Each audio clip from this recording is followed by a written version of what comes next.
अस्सलाम वालेकुम दोस्तों, कुरान पाक की बेहुरमती के मामले में दुनिया में सबसे ज्यादा डेनमार्क मशहूर है। इस डेनमार्क में जो लोग कुरान पाक को जलाकर शहीद करते आए हैं उन्हें सख्त सजा नहीं मिलती, इसलिए डेनमार्क के इन बाशिंदों ने अपने काले करतूतों से अब दूसरे मुल्कों को भी अपनी जिपेट में ले लिया है। दोस्तों, वीडियो शुरू करने से पहले वीडियो को लाइक करें, चैनल को सब्सक्राइब करने के साथ साथ घंटी के बटन पर लाजमी क्लिक कीजिएगा। जनूबी यूरोप में एक स्वीडन नाम का एक मुल्क है, एक खुशनुमा मुल्क। इस मुल्क की जब बात आती है तो एक अच्छे मुल्क की सोच जहन में पैदा होती है। एक जमहूरी मुल्क में जो चीजें होती हैं उनमें ज्यादातर इस मुल्क में मौजूद हैं। एक अच्छी इकोनॉमी, लोगों का अच्छा रहन सहन, प्रोफेशनल और पर्सनल जिंदगी में अच्छा बैलेंस, अच्छी सेहत की सहूलियात, बुजुर्गों की देखभाल, बच्चों की पैदाइश पर माँ बाप के लिए 480 दिनों के लिए छुट्टियाँ, तमाम लोगों के लिए मुफ्त स्कूल की तालीम, हर चीज अच्छी, मजबूत जमहूरियत, हर इंसान की आजादी, आजाद मीडिया, हर तरह की करप्शन से पाक हर अदारा। इन्हीं बातों के पेश नजर स्वीडन का शुमार दुनिया के सबसे ज्यादा तरक्की पसंद और अमन पसंद मुल्कों में शुमार होता है। आज हम आपको स्वीडन में हुए एक बड़े फसाद की कहानी सुनाने वाले हैं। ऐसा फसाद जो स्वीडन से ज्यादा दूसरे मुल्कों में रिपोर्ट किया गया, खासकर मुसलमान ममालिक में। क्या है ये मामला, चलिए जानते हैं। स्वीडन के शिमाली हिस्से में एक शहर है जिसका नाम माल्मो है। 28 अगस्त को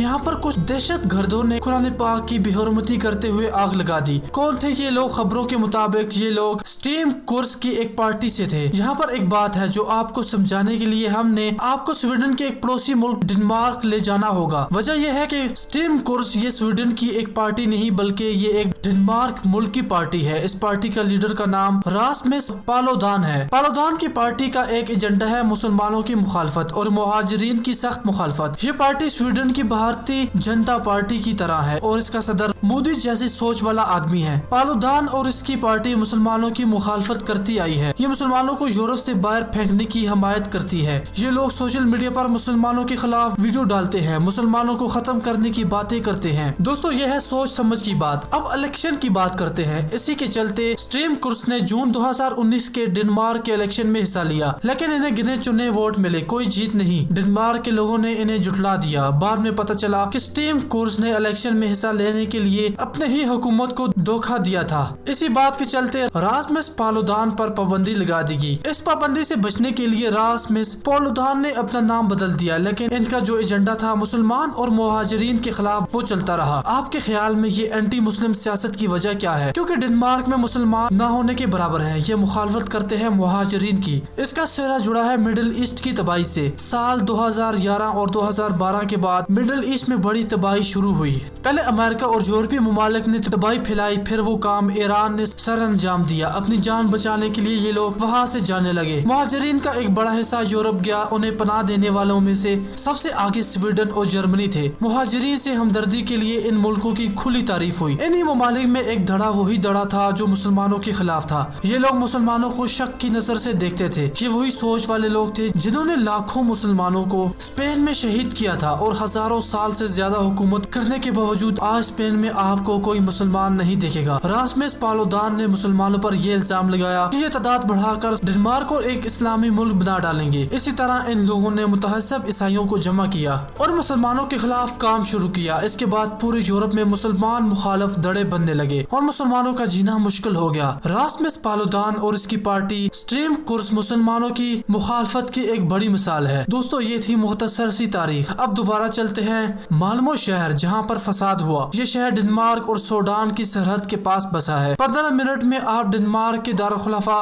कोपेनहेगन से माल्मो पहुँच सकते हैं। यहाँ दोनों तरफ के लोग एक दूसरे के शहरों में काम करते हैं क्योंकि ये यूरोप है और सब बगैर वीजा के एक दूसरे के मुल्क में जा सकते हैं। माल्मो शहर की एक खास और बात है दोस्तों, अगर आप यूरोप की तरफ से स्वीडन में जाएं तो सिर्फ और सिर्फ यही घुसने का रास्ता है। आपको यहीं से होकर गुजरना पड़ेगा। ये स्वीडन का एंट्री पॉइंट है, चाहे आप रेल की तरफ से आए या सड़क की तरफ से। इसलिए स्वीडन आने वाले मुसलमानों की एक अच्छी खासी तादाद यहीं पर इसी माल्मो शहर में बस गई। ज्यादा तादाद में मुसलमानों के होते हुए ये शहर एंटी मुस्लिम लोगों के निशाने पर भी بھی آ گیا. یہاں پر اگر مسلمانوں سے کچھ بھی ہو جائے اسے مثال بنایا جاتا ہے. اسی وجہ سے اس شہر میں کچھ بھی ہو جائے میڈیا اسے زیادہ اچھالتا ہے. انہی باتوں کے چلتے ہوئے اسٹریم کورس نے اس شہر کو فوکس کیا. انہوں نے سوچا کہ یہاں پر اینٹی مسلم کی چنگاری بڑھا کر ڈنمارک میں فائدہ حاصل کریں گے. اسی بات کے چلتے آتی ہے 25 اگست کی تاریخ. راسمس پالودان نے اس شہر میں ایک ریلی نکالنے کے لیے پرمیشن مانگی. اس نے اتھارٹی کو لکھا کہ ہم شہر میں مسجد کے باہر ایک ریلی نکالنا چاہتے ہیں. اس میں راسمس پالودان ایک تقریر کرنے والا تھا جس کا مقصد تھا نارڈک ملکوں میں تیزی سے اسلام کا پھیلنا. نارڈک ملک کون سے ہیں؟ Denmark, Sweden, Norway, Finland اور آئس لینڈ. سویڈن پولیس نے اپنی ویب سائٹ پر لکھا ہے کہ راسمس پالودان نے مسجد کے باہر کھڑے ہو کر ایک ریلی کی اجازت مانگی. اس پر 26 اگست کو سویڈن پولیس کا جواب آیا. انہوں نے اجازت دینے سے صاف صاف انکار کر دیا. پولیس کا کہنا تھا کہ اس سب سے لوگوں کا امن خراب ہو سکتا ہے. اس کے بعد 27 اگست کی تاریخ آتی ہے اور راسمس پالودان کی پارٹی ایک اور درخواست دیتی ہے. پولیس پھر سے انکار کر دیتی ہے. اس کے بعد سویڈن کی ایک کورٹ میں یہ مقدمہ جاتا ہے تو وہ بھی پولیس کی اس فیصلے کی حمایت کر لیتی ہے. اس کے بعد ریلی کرنے والے اپنی بات سے پیچھے نہیں ہٹتے. 28 اگست کو ریلی کرنے کے لیے راسمس پالودان ڈنمارک سے سویڈن کے لیے نکلتا ہے لیکن سویڈش اتھارٹی انہیں سرحد پر روک لیتی ہے. خبروں کے مطابق سویڈش پولیس کو یہ خبر ملی تھی کہ راسمس پالودان اور ان کے لوگ قرآن پاک کو جلانے کی تیاری میں لگے ہیں. اگر ایسا ہوتا ہے تو لازمی بات ہے تناؤ زیادہ ہوگا. اس لیے سویڈن پولیس نے کیا کیا؟ راسمس پالودان کو بارڈر سے واپس لوٹا دیا.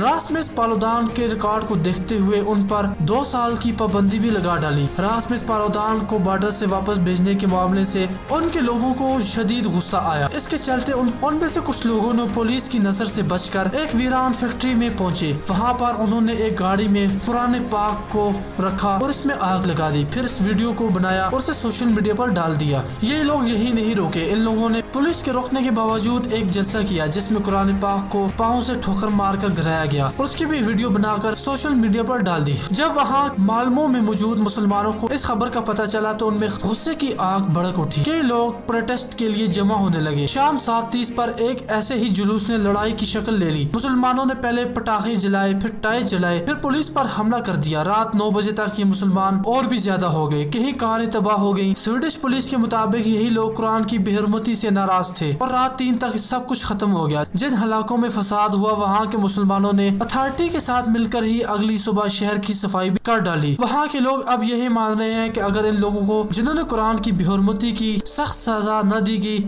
تو فساد دوبارہ ہو سکتا ہے. مسلمانوں کا کہنا ہے کہ وہ اس سے سخت ناراض ہیں. دوسری طرف سویڈن کی سیاسی قیادت بھی اچھی ذمہ داری دکھا رہی ہے. انہوں نے پولیس کو ان تمام لوگوں کو گرفتار کرنے کا کہا ہے لیکن کسی سیاسی بیان سے گریزاں ہیں. جنہوں نے قرآن پاک کی بے حرمتی کی ہے انہیں اب گرفتار کیا جا چکا ہے. اس سے پہلے ایسا ہوتا تھا کہ آزادی رائے کا نام دے کر ان لوگوں کو مزید پروٹیکشن دی جاتی. سویڈن کی پولیس نے ان سب لوگوں کو اب تک گرفتار کر لیا ہے جنہوں نے ایسا کیا. دوسری طرف انہوں نے کچھ مسلمانوں کو بھی گرفتار کیا جو پروٹیسٹ کر رہے تھے. اس معاملے کو فی الحال لا اور آرڈر کی بات مان کر ڈیل کیا جا رہا ہے. وہاں اس سے زیادہ کچھ اور نہیں کیا گیا. یہاں تک کہ سویڈش میڈیا نے بھی 24 گھنٹے بعد اس معاملے کی رپورٹنگ بند کر دی. لیکن یہ معاملہ پوری عالمی دنیا میں رپورٹ ہو رہا ہے. پاکستان میں بھی اور اسلامی ممالک میں سخت ترین غصہ ہے کہ قرآن پاک کو آزادی رائے کا نام دے کر جلایا جاتا ہے اور ان لوگوں کو کچھ دن قید میں رکھ کر چھوڑ دیا جاتا ہے اور ان دہشت گردوں کے خلاف یورپ میں کوئی کارروائی نہیں ہوتی. سویڈش حکومت کو بھی نشانہ بنایا جا رہا ہے جو ایسے لوگوں کے خلاف سخت کارروائی سے ابھی تک گریزاں ہیں. دوستو ویڈیو کیسی لگی؟ ویڈیو کو لائک کریں، اپنے مسلمان دوستوں کے ساتھ شیئر کر کے چینل کو سبسکرائب ضرور کیجیے اور ساتھ میں گھنٹی کے بٹن پر لازمی کلک کیجیے. ہمیں اجازت دیں. خدا حافظ.